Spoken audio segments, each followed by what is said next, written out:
I have no idea how people could be so stupid as to celebrate the end of the American Empire. Because, the end of the Roman Empire just wasn't really good for the rest of the world. I mean, it's a little fun at first, maybe you get to rape and pillage, but eventually you get the bubonic plague.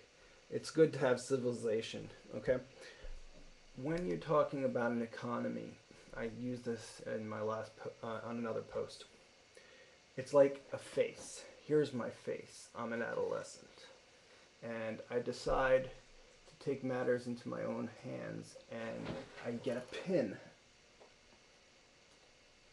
And I decide I'm going to pop a zit. Now, this could work. It might pop a zit. It might allow me to release some of the problems that are stuck in the skin. On the other hand, it also might allow the rash to spread. When you go to a dermatologist, they pretty much pop your zit. They do it cleanly and in a controlled way. The question is,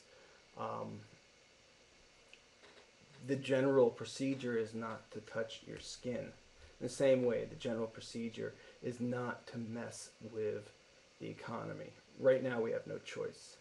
Now, Bush should not have dropped the interest rates. He did that because he was like a teenager. He knew he had an ugly war going on, and it was a zit on his face. And he knew the Democrats were laughing at him because there would be repercussions for the war. It would cost the economy.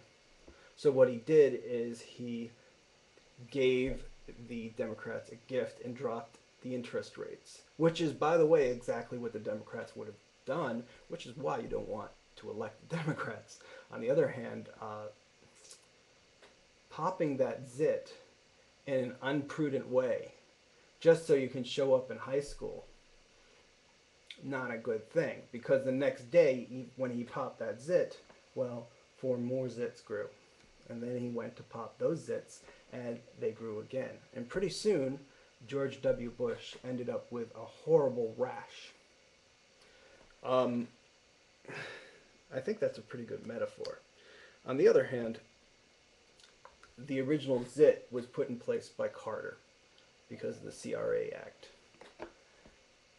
Loans need to be repaid. When the system doesn't work, we all suffer. Okay, I hope that explains things as best as